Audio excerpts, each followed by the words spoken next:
Hey, family. Welcome back to the channel.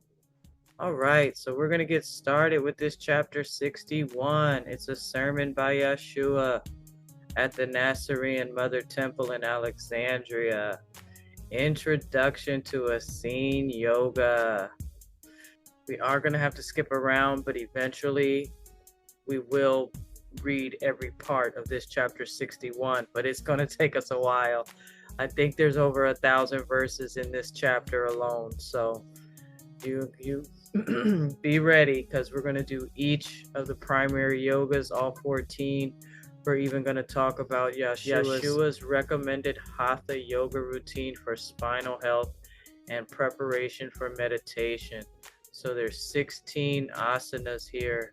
So one day we'll get to this routine, but first we're going to read about Yamas and the Niyamas. If you're familiar with the yoga from India, then you already know about these yamas and these niyamas. But what's really important is that we're getting the perspective from the Nasarean point of view. And it is a little different than what we've been given out of India. It's the same, but it's just a little bit different. It's like complementary, if you might say. But keep your listening ears on, because as we dance around this chapter 61, you're going to hear some pretty juicy nuggets. First, we're going to just start at the beginning here, and I'm only going to read this first little part. But like I said, don't fret. Eventually, I'm going to get to read all of it. But just to start the first portion, we're going to start right here where it says, the first internal asana, or the first internal posture of Essene Yoga, is the healing attitude of gratitude. That is appreciation for the breath of life upon awakening each morning. So this is a little insight into Yahshua's daily life when he was incarnate here. And listen what he says. Each morning, upon noticing that I am awake, I perform the first internal asana, posture of Essene Yoga. I give thanks for the breath of life, and indeed for the gift of life itself. At that time, I sincerely and deeply appreciate the nurtutive, life-giving qualities of the air that enters my lungs. I tell you truly, the first internal asana of Essene Yoga is the internal posture that sets the stage for a successful day of well-being in Sat Chit Ananda, which is existence, consciousness, and bliss. Sat Chit Ananda. So I'm going to skip down now all the way to verse 151. Yahshua said, several of you have been to India. I recently returned from India after 7 years of study and service at the Nasarean encampment near Benares. Miriam and Johann also studied at that encampment, as did a few of the elders amongst this assembly. Since returning from India, I have purposely peppered my sermons to Nazareans with Sanskrit words. When I use a Sanskrit word or term, I do so because I want my disciples to learn the meaning of the word. Original Nasarean Yoga spread in India more so than anywhere else that it was introduced in this world. The Hebrew letters, when rendered as fire letters, as recorded by Gilgala, the wizardess, are an excellent alphabet for spiritual symbolism, and also preserve certain heavenly sounds of the cherubim. Even so, with the exception of Nasarean scriptures, Sanskrit has become the alphabet of the most spiritually advanced literature in this world. For with the spread of Nasarean teachings on yoga in India, vegetarianism spread amongst the population. Now, in India, there is a larger population of vegetarians than anywhere else in this world. Because of that, the population of India has become generally more spiritual than the populations of other lands, and many of their Sanskrit scriptures thus reflect that higher level of spirituality. Wherefore I use a sprinkling of Sanskrit words when speaking to Nazareans, and will introduce many in this sermon. Yea, become intimately familiar with the meaning of the Sanskrit words that I am about to introduce, but do not speak them to most Aaronites unless you want to experience the same fate as the man that threw sweet apples to a lion. The lion was angered by the apples and ate the man.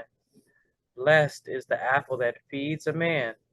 Foolish is the man that provokes a lion. Be prudent in sharing Sanskrit. Vegetarianism is the foundation of a human life based on compassionate love.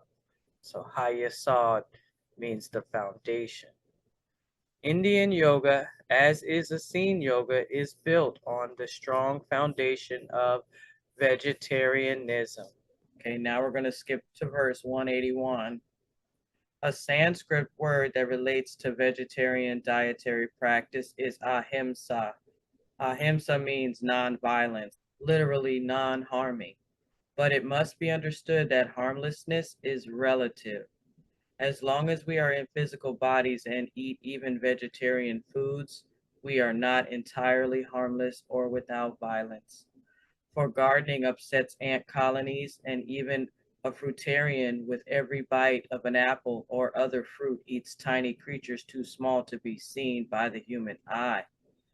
Even a breatharian consumes unseen creatures with every in-breath. We step on such creatures when we walk. At the level called human being, vegetarians are relatively nonviolent, but not absolutely harmless. In Hindu yoga, eggs are not typically permitted in the diet.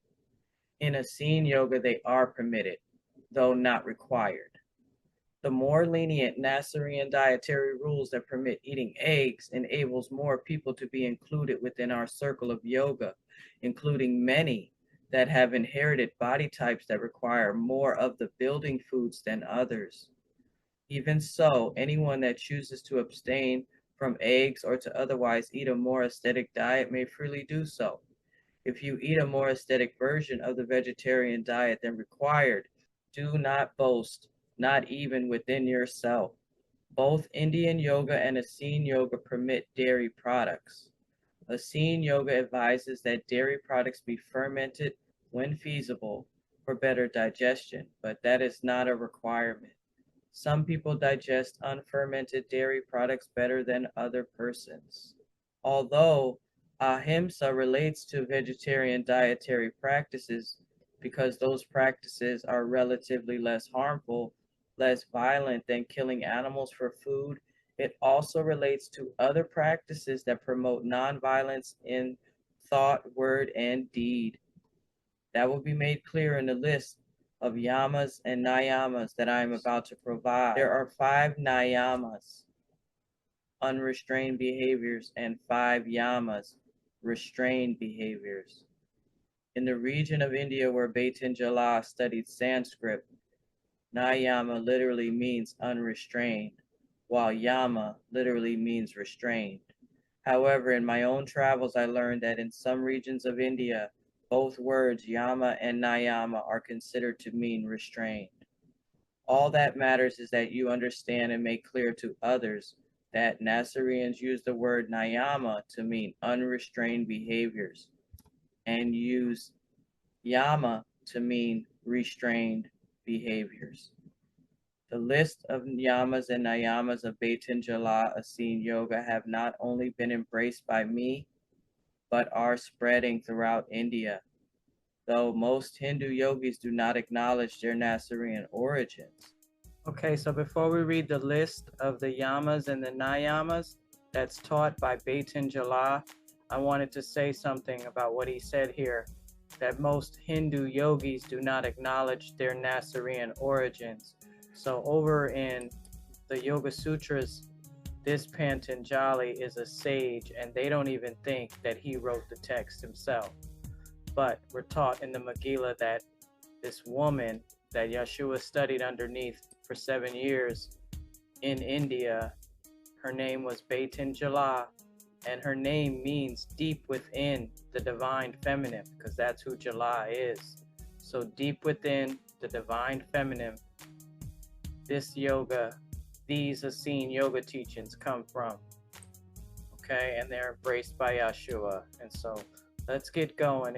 The list of the Yamas and the Niyamas taught by Beitin Jala is 10 in number, but she makes clear that it is not an attempt to make an exhaustive list of all possible do's and do nots. So that's what the Niyamas are, the do's, and the do nots are the Yamas. Okay, so the 10 items in her list are intended to clean up the thoughts, words, and deeds of the student enough that true spiritual progress can be made. Yahshua said the restraints are self-restraints because it is the yogi that restrains himself or herself from lower impulses and dark practices. Okay, so here we go, the 5 self-restraints. The first of the 5 self-restraints, the first yama is ahimsa. It's known as ahimsa in the Sanskrit. And it says, restraint from violence in thoughts, words, and deeds in the Sanskrit is ahimsa. For example, when you restrain yourself from eating animals, you are practicing ahimsa, non-violence towards animals. Ahimsa is a progressive progress in non-violent living and results in progressive ascension in the heavenly consciousness. Think of it as climbing the spiral ladder of non-violence, since absolute harmlessness is not achieved in human incarnation. Even so, we can challenge ourselves as yogis and yoginis to immediately restrain ourselves from grosser acts of violence, such as killing and eating animals, warfare, slavery, and over time, make steady progress on the less obvious ones. Less obvious than throwing a punch or hitting a person with a club are your violent words and thoughts. So not only does a Nasarean yoga practice restraint from violence by abstaining from the obvious things like killing animals for food or pleasure and participation in the military, but also the less obvious things. The second of the 5 yamas, the 5 do nots, you could say, is called satya, and it means truth. Self-restraint in ethical matters related to the handling of satya, or you could say the handling of truth. Okay. And the self-restraint is in untruth. So you restrain yourself from telling a lie in order to better serve the highest truth. And it says here that the highest truth is unlimited love according to the knot of wisdom to love. So the handling of truth in the context of the knot of wisdom to love can result in unexpected choices. For example, when an elderly woman once asked me if I liked her cooking, I lied for the sake of love. I replied yes, though the literal truth was no. I was willing to take on the karma of speaking a white lie to sacrifice my own honesty for her happiness. Absolute truth in thoughts, words, and deeds, like absolute nonviolence, is not achieved in human incarnation. Did you hear what he said? Absolute truth in thoughts, words, and deeds, like absolute nonviolence, is not achieved in human incarnation. Sadly, right? It says, but we work on it and make progress. So the term handling of truth is more complex than it seems at first. Okay. The emphasis is on growing more honest by refraining from untrue thoughts, words, and deeds, but always in the awareness that love is the highest truth. Forgive yourself for the occasional white lie, but make a real effort to refrain from untrue thoughts, words, and deeds. After all, most lies are not as white as the example I gave about the food made by the elderly woman. Indeed, most lies are much more self-serving, which is lower self-serving, he says here, and should be vigorously restrained. So he tells us that the third yama, the third do not, is to restrain from theft. The Sanskrit word for this yama is asteya, and it means non-stealing. This deals with ethical issues related to stealing and fairness, It begins with restraining the impulse to commit obvious thefts like shoplifting or robbery, and then progresses to include less obvious things like economic fairness, like the rich not hoarding all of the good farmland, and similar issues where the form of stealing is more subtle and less obvious. But do not overcomplicate it at first. Refrain from all obvious acts of stealing, including taking small items that do not belong to you. So the fourth yama is self-restraint of worldly sensuality to enable divine sensuality. So the Sanskrit term for this yama is brahmachara, spiritualizing of conduct of our natural senses by offering them to deity. Brahma is like universal Yahweh, YHWH, and is the expansion of the one in the all.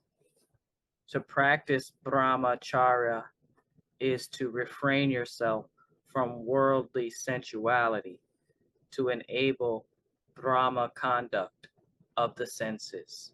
By offering our senses of gratification and external sensuous acts like tasting, hearing, smelling, and sexual intercourse to deity, we spiritualize them. But this is only possible if accompanied by, indeed, led by, a sincere effort to restrain our impulses towards worldly sensuality. Without that restraint, the yogi is unable to truly spiritualize the senses. Being too blind to perceive the spiritual alternatives, too weak to give up the worldly gratifications, and too decadent to prefer spiritual sensuality over the worldly version. Some yogis refrain permanently from sexual intercourse as a way to transcend that form of sensuality rather than simply spiritualizing it by practicing sacred sex after an appropriate period of abstination. That is their choice, but it is not a requirement of brahmacharya. Though some celibate monks these days have been wrongly equating brahmacharya with required permanent celibacy. I say wrongly simply because the definition of the term brahmacharya does not mean celibacy and was not used in that manner by the elderly yogis. But brahmacharya does include the permanent restraint of unethical and unwise sexual conduct. Sacred sex is more appropriate than celibacy for the vast majority. Long-term sacred celibacy is appropriate for yogis and yoginis that choose to abstain from sex for wise reasons, but sacred sex is more appropriate for the vast majority. Celibacy is only sacred when it is self-chosen and not rendered morbid by negative wrong concepts of sexuality. And if any celibate yogini believes that their celibacy makes them holier than one that practices sacred sex, let them answer this question. If Yahweh, which is first family, prefers celibacy, why then is Yahweh not celibate? Consider, if first family were celibate, you would not exist.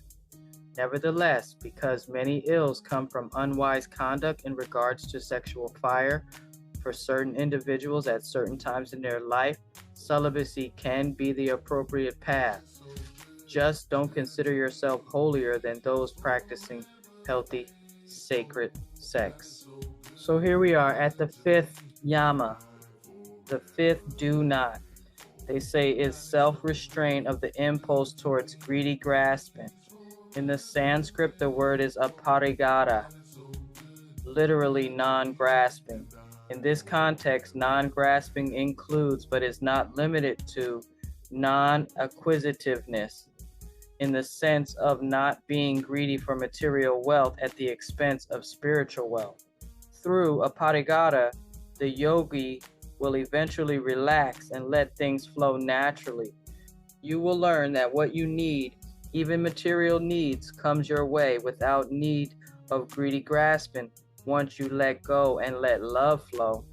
But to get there, the first step is to restrain the lower impulses towards greedy grasping. Yogis are into simple living rather than the rat race of greed that leads to unhappiness for self and others.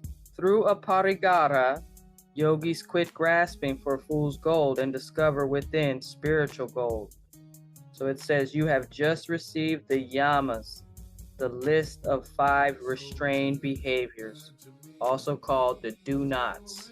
Okay? And now I will give you the Niyamas. But we're going to have to put that on the next video. The Yamas and the Niyamas are a team. All right? So I'll be back soon. I'm going to just record it and get the Niyamas up there. But this is exciting to learn this form of Essene Yoga, because it's, like I said, it's another perspective. We're getting it from the divine feminine. Oh, I love this guy. Look at his smile goes way up here.